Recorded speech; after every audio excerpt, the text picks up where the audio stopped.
Au secours, je me suis foulé la cheville. Et oui, c'est les risques du métier de pèlerin et de pèlerine.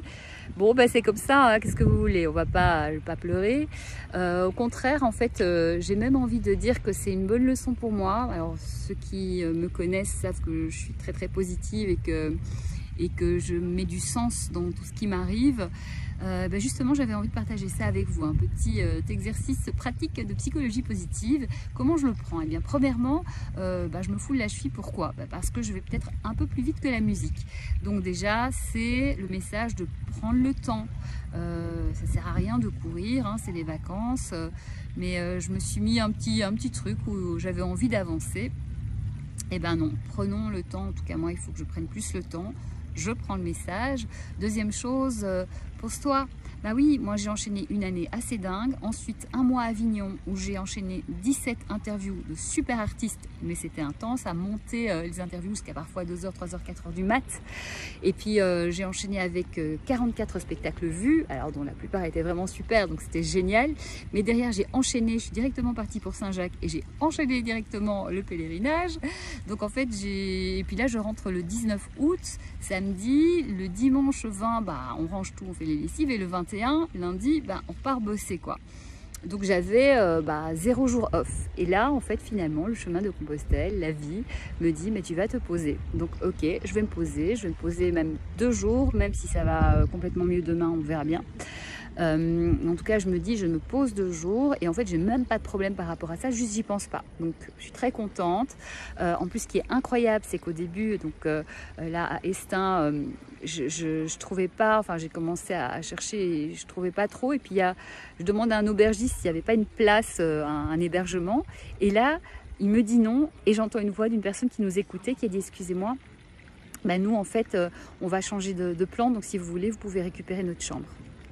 Donc j'ai une chambre, truc de dingue, la magie de Compostelle continue. Donc voilà, je suis hyper contente, donc je vais rester 2 jours ici, profiter.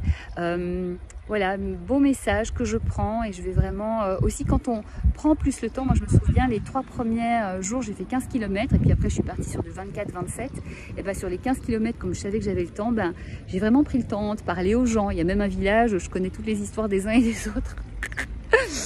Et j'adore ça en fait, de passer du temps, je m'arrête, je vois un fermier, je commence à taper la discute avec lui et c'est cool en fait. Et la vie comme ça elle est chouette, se poser, boire un coup au milieu de nulle part, à garder le paysage et c'est tellement plus chouette comme ça. Donc voilà, je prends vraiment le message. Je sais pas où vous en êtes par rapport justement vous au fait de vous poser, de prendre le temps, de ne pas toujours courir en avant. Voilà, dites-moi où vous en êtes, dites-moi comment vous faites, dites-moi si ça vous parle, si la vie vous a donné des signaux comme ça.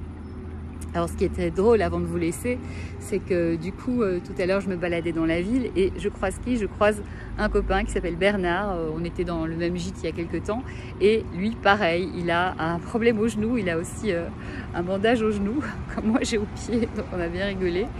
Et puis plus tard, j'ai croisé 2 autres personnes qui, elles, prennent plus le temps. Je les ai vues, dont Francesca qui dessine. Et parfois, je la croisais, on se recroise toujours sur les chemins. Et je la vois assise, en train au sol, en train de peindre une rivière. Elle a sa gouache, elle a ce petit carnet. Et en fait, elle a raison, quoi. Et donc, c'est vraiment chouette de vivre la vie comme ça et de se poser un peu plus. Je retiens le message et puis j'avais envie de le partager avec vous. Ces conclusions-là, voilà, moi je le prends évidemment pour moi, à vous de voir, n'hésitez pas à me dire comment vous vivez ça, ça me fera plaisir d'avoir vos retours et de partager ça avec vous.